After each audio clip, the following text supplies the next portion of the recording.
Ah, a life of luxury. You may be asking yourself, who is this guy? Well, his name is Abraham Gray. He's not a stereotypical suit and tie corporate millionaire, nor a lucky trust fund baby. He's a fully self-made entrepreneur that came from the humblest of beginnings.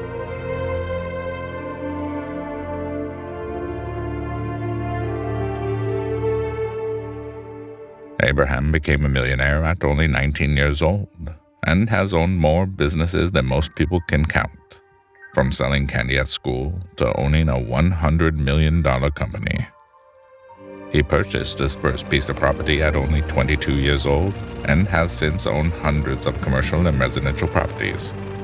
Don't be mistaken, Abraham's success does not stop at his dozens of businesses, as he purchases a home nearly every day of the month.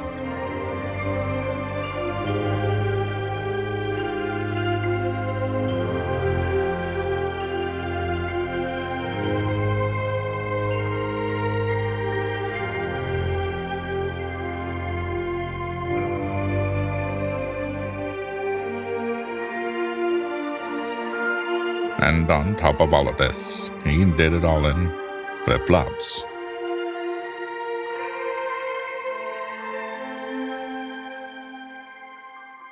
His achievements are amazing, and his journey is inspiring. Welcome to the life of Abraham Gray, where you will not only witness one man's accomplishments, but gain the tools to achieve your own.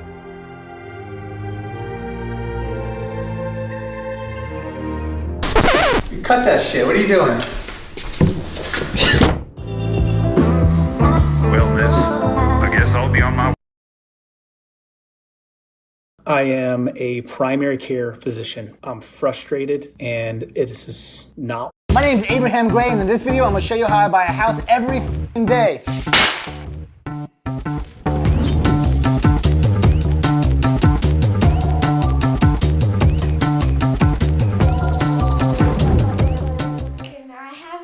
No, get out of here. Those are my houses. I'm just asking. A lot of people ask, how do you buy a house every single day? Well, I buy about 30 houses a month for the last couple of years. I have many ways of buying all these different houses. I'm gonna go through every single one of them right now. Before I show you all the different ways I buy all these houses or how I find them, I want you to know I pay cash for every single house, besides the ones that I buy in creative deals, owner finance, and sub 2 that I keep long term. So the first and the main way I buy houses is from wholesalers. Wholesalers are people that go out and cold call and get all kinds of homes locked up, and then they send them to me to see if I want them. Sometimes they drive for dollars. Sometimes they door knock and just knock on people's doors to see what they have. They'll get foreclosure lists, they'll get all kinds of lists. And then they post it in all these different boards, and they reach out to me, and I get probably over half my deals from wholesalers. The second way I get a ton of homes every single month is from my in-house acquisition teams. So I have an office in Atlanta, and I have a ton of people that work there. They're always looking to find houses for me. And Your in-house acquisition team? you're too young, get out of here. Wait till you grow up. I'm just asking. I was just asking. I pay for a list, we send them to VAs overseas, they cold call, and then all the hot leads go to my acquisition team. My acquisition team will now call every single one of them and try to work a deal. I probably get 20% of my deals every single month from my in-house acquisition team. So wholesalers make up about 50% of the properties I buy every single month. Another way I get a lot of deals every single month is from social media boards, my personal social media, Craigslist, and Facebook Marketplace. I probably get about 10% of my deals every single month just from those 4 places. Oh, wait. Did you buy one off my TikTok? Because that's my house. No, that's my house. Get out of here. Well, you bought off of my TikTok, and I didn't sell nothing to you. If you want to see more about how I get a lot of deals on social media, I made a whole video about it. Check up here or is it there? Somewhere. Anyhow, check over there, check that video out, and you'll see how I do it. Have you ever seen this or that billboard? Well, guess what? Another way I get a lot of properties every single month is from the HomeVestor franchise I own. Yes, I own a HomeVestor franchise, and I get about 10% of my deals from HomeVestors every single month. And the last 10% of deals that I get every single month are from closing attorneys, the MLS, loan officers, on-market properties. Anyhow, if you add all that stuff together and all the other miscellaneous stuff, that's the last 10% of how I get deals every single month. And friends and family. I'm your family. Can I have one of those houses? No, I already told you, those are my houses. Get out of here. I'm just asking. A lot of you are thinking, well, 30 deals a month, that's unobtainable. That's way too many. How did you do it? Well, guess what? When I first started, I bought like 1 deal a month, and I went to 3 deals a month, then 10 deals a month, then 20, and I built it all the way up to 30 deals a month.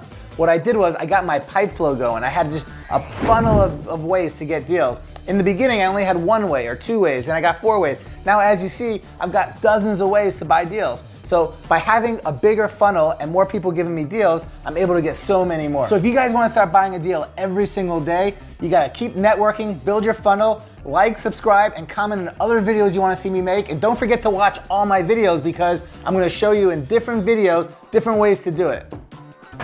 My dad said if we get a house on this video, it's gonna be mine. So you have to like, subscribe, and comment. I did not say that. Get out of here. We already went through this I already. was just telling them. Oh my gosh. She really wants a house.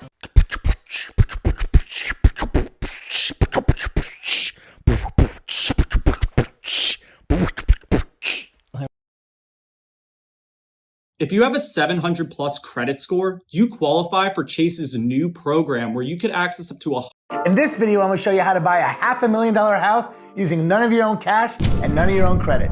Not only did I buy a house with none of my own money, I got an extremely low interest rate and I didn't even have to have my credit pulled.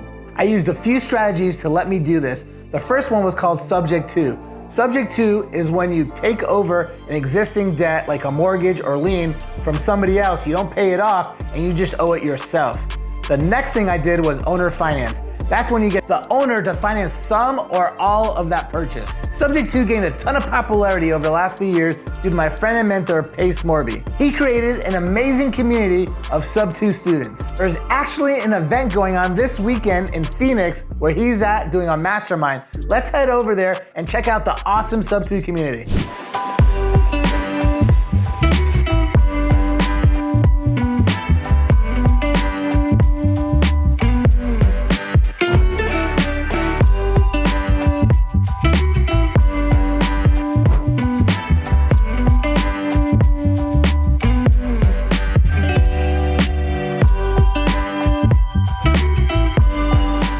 I got to hang out with some of the coolest people in this community. I got to hang out with Munif, Chai, Prakash, Love, and a whole lot of other people. I got to hang out and network with a whole bunch of cool people like Chad and Kevin and Pace and my newest partner, Carl Allen. We were even there for a Get Creative podcast that Pace does every single Sunday. Check that out later, right here. All right, so enough talking. Let me get to that Sub2 deal and owner finance deal I just did.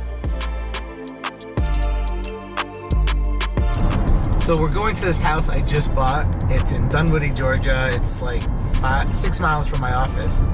So we're gonna go check it out. I haven't ever seen it before.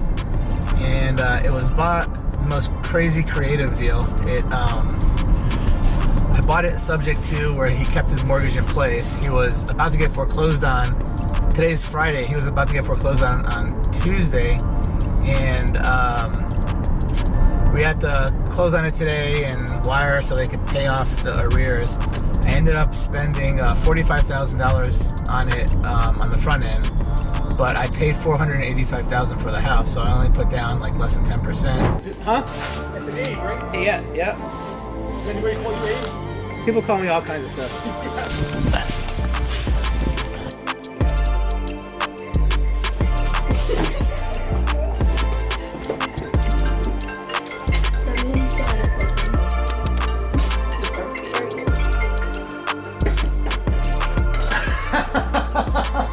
Okay,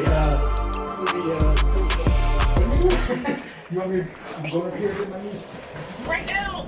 Well, that's it. The computer's rebooting. It's gonna. There's nothing anybody can do. The switch on the thing turns the computer on. What the fuck? That's weird. Why would it do that? Some people do that. Some people's power is connected. People get pissed about that shit. It was him, dude. I found this deal from a wholesaler that is actually in another community that I'm in called Astro Flipping by Jamil Danji. He came over to me, we've been networking, and he said, look, I got this great deal for you. Let me show it to you and see if you want it. I looked at it and I was like, hell yeah, I want it. Let's get this deal done. And before you knew it, we closed on this deal. So now for what everyone's been waiting for, the numbers of this deal. Let's start walking through them right now. So this home was worth $525,000 and I was able to buy it for $480,000. I already had $45,000 built of equity already inside the deal. So there were 4 liens on this property I took over subject to. First off, the mortgage that was $295,000. Then there was a $40,000 lien for solar panels that was never paid for. Then there was a $15,000 lien for a realtor company that was due money for this sale. And then fourth, there was a $15,000 lien for a judgment that was filed against him that went against the house. I was able to take all 4 of those liens over subject to. So that means that I didn't have to use my money and pay for it right away. I was able to take that over, and now I was able to take all that debt over and pay it as I want to. The coolest thing about all these liens is that I am going to try and negotiate them down, so instead of paying the full amount, I'm probably gonna pay pennies on the dollar. There was also $35,000 worth of assignment fees, which is what the wholesaler that brought me the deal ended up getting for bringing me the deal. And then of course, lastly, there's still $65,000 I have to come up with to pay for this deal that was going to the owner for his equity. How did I come up with that $65,000? Well, what do you think? I got the owner to give me an owner finance for that last $65,000. Finally, I had to come up with some money to pay the attorney so they could pay some of these things off. I needed to pay the wholesaler, I needed to pay the closing attorney, so how did I do it? Well, I had to wire in $38,000 to take care of some of that stuff. Well, I didn't use my money. How did I do it? I got a private money lender to give me the $38,000 at a very good interest rate. Even with all that, I was still short $5,000. So I negotiated with the wholesaler to owner finance $5,000 of the wholesale fee. So now that I bought this property, what do you think I'm gonna do with it? Well, I could rent it, I could Airbnb it, I could do a whole lot of things with it. I could sell it, but what I'm gonna do is I'm gonna turn this into a rooming home. I actually am able to get 10 bedrooms out of this house. And Daddy, can I get a few rooms for me and my friend? no, you don't need any of those rooms. You got a nice room in my house, and those kids are too young. They stay with their parents. Okay. I could rent every single room for somewhere between $600 and $1,000 each. So by the end of the month, I'm gonna end up with about $8,000 in rent just from this one property. With $8,000 coming in every single month and only $1,580 for my mortgage payment every month, I have over $6,000 coming in profit every single month from this one transaction. So if you wanna learn how I buy houses with none of my own money, click on this video right up here. Higher prices for everyone, higher taxes on seniors. Tell Senator Tester to fix his inflation disaster. I didn't know what eggs do to cortisol until I saw this. One of the biggest mistakes for women who want to lose weight is eating. Would you rather have this or this? In this video, I'm gonna go through a major strategy that if you don't implement, you're gonna limit how many things you can do and how much money you can make. So what am I talking about here? I'm talking about getting partners. Would you rather make $300,000 owning one business, or would you rather own 10 businesses that all make $100,000 each for you every single year? Think about it like this. Would you rather have one business and have to do everything? Like, nobody's good at everything, nobody enjoys everything, or would you rather own multiple businesses and only do the things that you enjoy and the things that you're good at? So if you get partners, you should get partners that like the things you don't like and are very good at the things you're not good at, and that way you'll just make a lot more money and be a lot happier overall. Those are just a couple reasons that I have for getting partners, but if you wanna see a whole bunch of other reasons, check this video out right here that I made a couple months ago that will show you a lot more. So typically when a business is going well, there's very few problems you have with your partners, but as soon as the business goes south, that's when tons of problems happen, and I'm gonna go through how to protect yourself when those problems happen. I'm about to go super fast, so pay attention. So to protect yourself, you need to get an operating agreement. Now I have these 14 provisions in every operating agreement. There's other provisions you can add as well if needed. The first provision I have is the dividend and distribution policy. With this provision, it'll tell you when you and your partners could take out money. Should you take it out quarterly? Should you take it out by salary? Anyhow, this will show you how. The next provision is the contribution and capital call provision. This will tell you when you need to put money in the business. So for instance, maybe your business is running low on money. So at what point does everybody need to put money in the business and how much? The next one is the management provision. This provision will show what each person could do in the business without having to have a vote or ask other people what needs to happen. The next provision is the voting percentage requirements. Well, this provision will show how much of a vote has to happen for certain things to take place. There might be some very minor things that really you don't need a vote for that people could just do on their own, but there might be some bigger things that you need a vote for. So the bigger the item, the higher the vote that you need. This will show you what needs a vote and what percent of vote to make that thing happen. The next provision I have is the fiduciary obligations. That's a big fancy word that just means what everybody is responsible for doing in the business. Maybe one person is responsible for doing the accounting, another person operations, another person the marketing. Well, anyway, this will show what everyone's obligated to do. So later on, when you are partners, someone can't say, well, I didn't know I was supposed to do that. I didn't know I was supposed to do that. Well, yeah, you did. It's in the fucking operating agreement. The next thing to include is the deadlock provision. Well, what is that? This is what you have to do if there's a tie and you need a tiebreaker, right? Let's say it's 50-50 and you need a 51% vote. Well, what happens? So I have a bunch of different things that we can do depending on the business and depending on my partners. A couple examples would be maybe flip a coin and whoever wins, that's who wins. Maybe you take turns. This person will win the first time, this person will win the second time, that person will win the third time. Maybe you just have like a third-party person that's friends with everybody that will decide on the tie-breaking vote. These are just a few examples of how to break a tie, although you could be as creative as you want. There's probably hundreds and hundreds of ways to break a tie. The next one is the dispute resolution.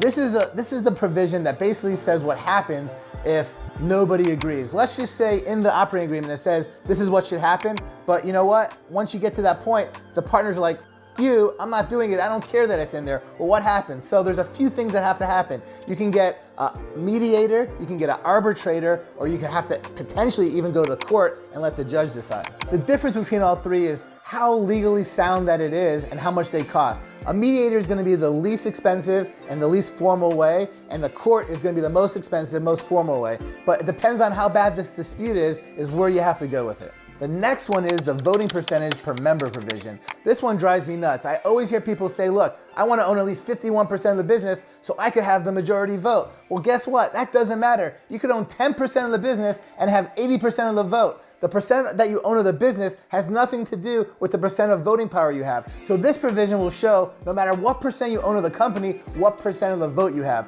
Why would it make sense for someone to have 80% of the vote if they only own 20% of the business? Well, maybe that person that owns 20% of the business actually runs the business day to day. So they know a lot about the business. Maybe the people that own 80% don't run it day to day and they just aren't sure of what's the best is. So there are lots of people that run the business that own a minority share of the business that actually get a majority vote. This is one of the reasons why it's so important to have this provision in there. The next provision is called the drag-along rights. The drag-along rights is to protect the majority owner of a business. Let's say the majority owner of the business wants to sell the business, but the minority owner doesn't want to sell. Well, the drag-along rights forces the minority owner to sell even if they don't want to. On the other side, there's tag-along rights. Tag-along rights are to protect the minority owner of a business. Well, how does this protect them? Well, let's just say somebody wants to buy the business, but they only want to buy 80% of the business, not the 20% the minority owner owns. Well, this could force the person to have to buy the minority owner first before they buy the majority owner. That way, the minority owner doesn't get stuck with a partner they don't like or don't know and are forced to have to keep them. The next one is the buyout and preemptive rights. This will say what happens if somebody wants to sell, who gets first right of refusal, or if somebody gets really, really hurt and has to go to the hospital, or somebody dies, what happens to their share? Does the other owner get to buy their share, or does their people that they left the business to, maybe their wife or kids, get to decide?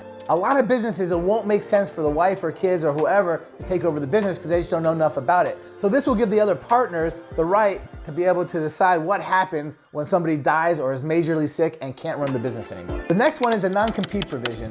What this does is it makes it to where your partners can't do stuff you don't want them to do unless you approve of it. And you know what? Maybe you don't want them to be in the same industry as you, but maybe you don't even want them to do any other business because it takes away time from the business that they're in. So Besides just having a non-compete, you should always have what happens if they break the non-compete. Don't just say you're not allowed to do it, but say what happens if you break it. Because if you just say you're not allowed to do it and don't say what happens, then you know what happens? Now you have to go to court and they have to figure out what happens when they break it. You should put in there, look, if they break it, they lose a certain percent of the business. If they break it, they lose a certain amount of money. That's what needs to be in there. The next one is the dissolution of the company provision.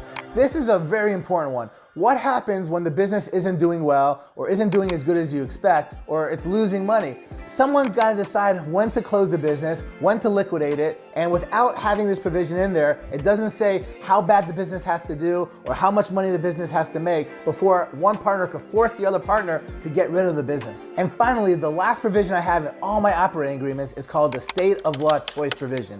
What this does is, if there is a problem and we have to go to court, what state, what city, what country, it doesn't matter where I have to go to court. Every single city, every single state has different types of judges. Some are very lenient, some are very strict. And you gotta know ahead of time which court you wanna go to because, once there's a problem, each person could pick the state or the city that they wanna go to that favors what they want. But if you do it ahead of time, then it's already set in stone and you have to go to that particular city, state, or jurisdiction that you agreed upon ahead of time. If you implement everything we just went through, you're gonna cover your ass, you're gonna cover your partner's ass, you're not gonna have these problems that I hear so many people have. Make sure that you implement everything I told you. If you have any questions, comment below, like, subscribe, and become partners with me, and we're gonna take this to a whole nother level.